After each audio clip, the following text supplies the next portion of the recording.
आज हम देखेंगे कक्षा 6 की वर्कशीट 19 विषय है हमारा गणित। तो इसमें हम देखेंगे कि वृत्त भिन्न मतलब भिन्न का मतलब आपको पता ही है फ्रैक्शंस। इस फ्रैक्शंस में आज हम देखेंगे भिन्न में समतुलन और समान और असमान भिन्न। ठीक है, तो पहले देखते हैं समतुलन क्या होता है। तो ये हमारा देखो लाइक ये जो है ये तीन, क्या हम ये कह सकते हैं कि ये तीनों एक दूसरे के इक्वल हैं? तो सारे बच्चे कह रहे होंगे नो, हम नहीं कह सकते कि ये सारे एक दूसरे के इक्वल हैं। लेकिन मैं अगर आपसे कहूँ कि यहाँ पर इसे आप देखो, ये कट करके देखो, ये तो कट नहीं हो सकता, और क्योंकि 1/2 है कट नहीं हो सकता, डेसिमल फॉर्म में ही जाएगा। तो मैं आपसे कह रही हूँ कि इसे कट करके देखो। तो आपने कहा ठीक है, 2 1 2 होता है, 2 2 4 होता है। फिर मैं कह रही हूँ इसे काटो, इसे फिर आपने काटा तो फिर यहाँ पर हो गया 3 1 3, 3 2 6। तो अब मैं पूछी हूँ क्या 1/2 इक्वल्स टू में 1/2 इक्वल्स टू में 1/2? तब आप बोल रहे हो यस, है ना, ये क्या है, इक्वल है एक दूसरे के। पर ऐसा इसे ही हम क्या कहते हैं, इसे ही हम समतुल्य कहते हैं। मीन्स कि अगर आपसे क्वेश्चन में पूछा जाए, इसे छोड़ देते हैं एग्जाम्पल को, कोई और एग्जाम्पल लेते हैं हम कि हमें दे रखा हो 4/8 इक्वल्स टू में 2/4 इक्वल्स टू में 5/10। तो आप इनमें से क्या मेरे को बता सकते हो कि क्या ये इक्वल वो है, हमारा समतुल्य है या नहीं है? तो आप कहोगे कि नहीं, अभी भी लग नहीं रहा है, क्योंकि यहाँ पे तो 1/2 था तो चलो हमने निकाल लिया, लेकिन ये कैसे हो सकता है? तो यहाँ पर देखो, मैंने फिर से आपसे बोला आप दोबारा कट करो, तो आपने कट करा 1 4 1 4 4 2 8 2 1 2 2 2 4 5 1 5 5 2 10। तो आपने क्या कहा 1/2 आ रहा है, 2/8 का भी, 2/4 का तो हमने देखा था 1/2 आ रहा है, और 5/10 का भी 1/2 आ रहा है। तो अब क्या आप कह सकते हो कि इस वाले को देखकर कि क्या मेरा ये समतुल्य है? तो है, हाँ 1/2 तीनों आ रहे हैं। तो इसी से मैंने जो आपको क्वेश्चन दिया था, क्या ये भी मेरा समतुल्य है? यस। जब इसको कट करके हमारा आंसर आ रहा है, इक्वल आ रहा है, तो फिर बिना कट करे भी हमारा इक्वल ही है। ठीक है, तो यहाँ पर क्या कह रखा है नोट में, हमें नोट से आपको और क्लैरिफाई हो जाएगा। नोट में क्या कह रहा है कि भिन्न वह होते हैं जो अलग अलग दिखते हैं लेकिन जिनका मूल्य समान होता है। तो अभी मैंने आपको बताया 4/8 2/4 और 5/10 दिखने में तो अलग अलग हैं, लेकिन जब आप उसका मूल्य निकालोगे, जब आप उसकी वैल्यू निकालोगे, तो वो हमेशा 1/2 निकल के आएगी। और अगर आप उसे दशमलव फॉर्म में लेके आओगे तब भी आपकी वैल्यू सेम होगी। तो इसका मतलब क्या हुआ कि अगर आपको समतुल्य दिखाना है तो आप पहले देखोगे कि क्या मेरा ये कट होकर ये उस बिंदु फॉर्म में आकर, क्या मैं दशमलव फॉर्म में आकर ये मेरा सही आ रहा है, एक दूसरे तीनों या जितने भी नंबर से सारे इक्वल आ रहे हैं, तब तो हम कहेंगे यस ये हमारा क्या है, समतुल्य है। और उसके बारे में एक और प्रॉपर्टी दे रखी है, एक और बात हमें याद रखनी है, किसी दिए गए भिन्न के समतुल्य भिन्न प्राप्त करने के लिए, अगर हमें कोई भी समतुल्य भिन्न प्राप्त करना है तो उसके लिए हमें अंश और हर दोनों को एक ही संख्या से गुणा और भाग करना होगा। ठीक है, तो हमें क्या करना होगा, हम एक्सेप्ट 0, ठीक है, 0 से नहीं बाकी सबसे। अगर हमें लाइक यहाँ पे क्या बोल रखा है कि इसे क्या करो, मल्टीप्लाई करो। अगर मैं 1/2 को 2/2 से 2 से मल्टीप्लाई करूँ, दोनों को अंश और हर को दोनों को 2 से मल्टीप्लाई करो तो मेरा 2/4 आ जाएगा, और 3 से करो तो 3/6 आ जाएगा। तो मैं इससे कंक्लूजन क्या निकलता है, लास्ट हम क्या कह सकते हैं कि जो भिन्न होते हैं, समतुल्य भिन्न होते हैं, वो दिखने में अलग अलग होते हैं लेकिन उनकी वैल्यू कट करके सेम आती है।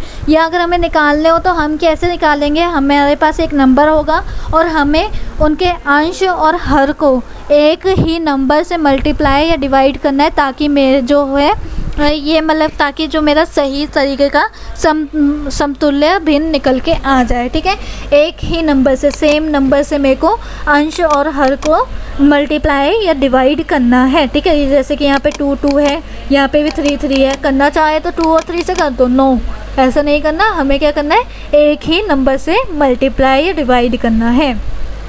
अब समान और असमान भिन्न क्या होते हैं? भिन्नों के दो समूह हैं। ठीक है, भिन्नों के ये दो समूह हैं, लेकिन मतलब भी पता होना चाहिए। लाइक आपको यहाँ पर देखो, ये मेरा क्या होगा, ये मेरा सारा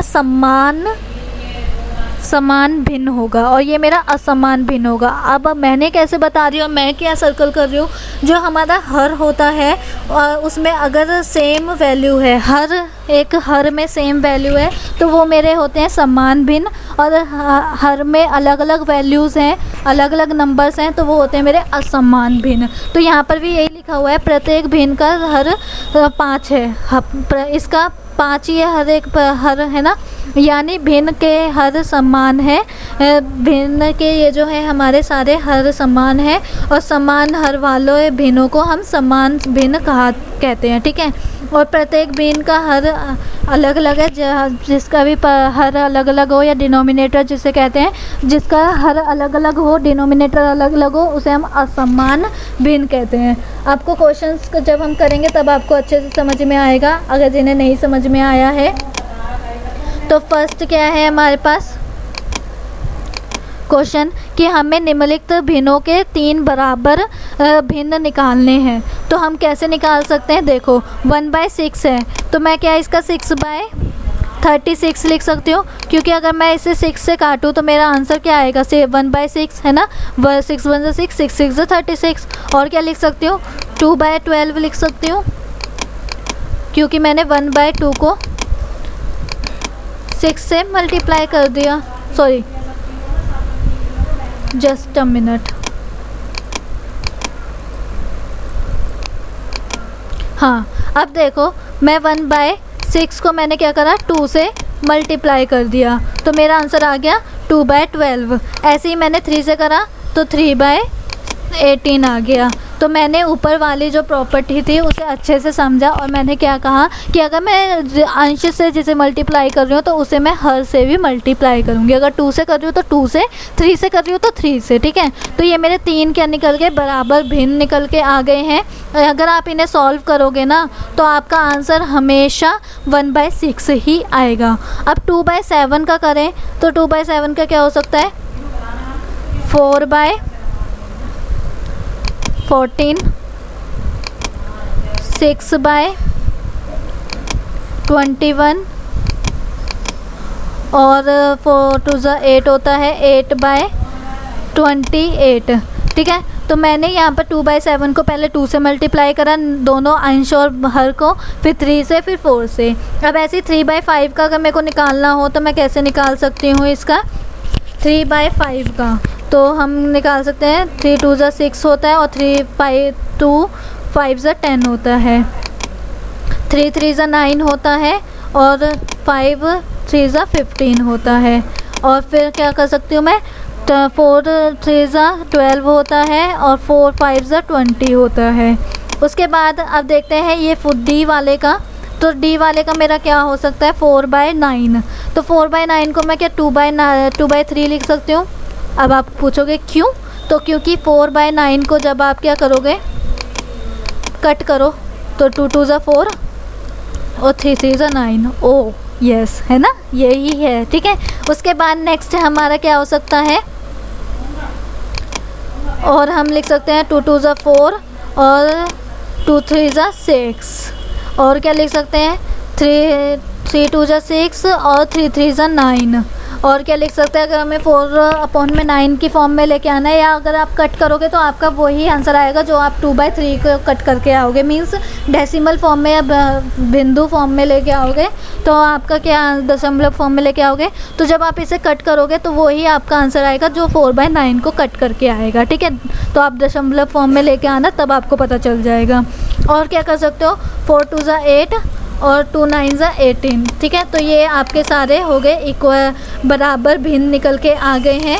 तो मैं इन्हें रफ कर देती हूँ, और आई होप आपने उतार भी लिए होंगे। देन उसके बाद देखो अब हमें पूछा है निम्नलिखित समूह में से समान और असमान भिन्न पहचान कर लिखिए। तो देखो समान, तो देखो हम यहाँ पर समान और असमान को छांटना है, तो मैंने क्या करा है, समान को मैं टिक करूँगी तो वो आपके समान वाले होंगे और जो असमान होंगे उन्हें मैं क्रॉस कर दूँगी।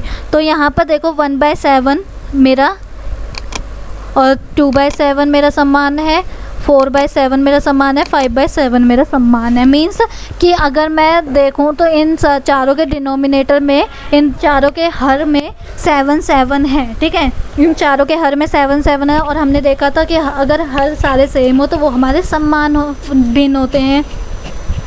और अगर हम यहाँ पर देखें ये क्रॉस वालों पे या फिर जो बच गए हैं वो क्या है, इन सब के हर अलग अलग हैं, तो ये हमारे क्या है, असमान है, इसलिए मैंने इन्हें क्रॉस कर दिया। अब नेक्स्ट वाला देखो 4/11, 5/11, 7/11, 6/11। तो ये जो 4 मेरे पास है, ये 4 नंबर्स जो फ्रैक्शंस हैं मेरे पास, 4 भिन्न जो है मेरे पास, ये समान है क्योंकि सबके हर जो हैं वो 11 है, ठीक है। सबके हर अगर सेम होते हैं तो वो असमान होते हैं और जो असमान वाले हैं वो ये रहे जिनके सारे हर अलग अलग हैं, ठीक है। तो ये आपका आंसर हो गया। तो आप क्या करोगे, समान लिखोगे और टिक वाले सारे नंबर फ्रैक्शन भिन्न लिख दोगे और असमान लिखोगे और क्रॉस वाले सारे भिन्न लिख दोगे, तो आपके पूरा आंसर नंबर 2 भी हो जाएगा कंप्लीट। और इसी के साथ हमारी वर्कशीट कंप्लीट होती है। देन मिलते हैं हम अपनी नेक्स्ट वीडियो में। तब तक के लिए वीडियो को लाइक कीजिए, शेयर कीजिए, एंड चैनल पे नए हो तो सब्सक्राइब करना बिल्कुल ना भूलें और कमेंट में रिव्यूज़ ज़रूर दें कि आपको ये वीडियो हिंदी मीडियम में कैसी लग रही हैं।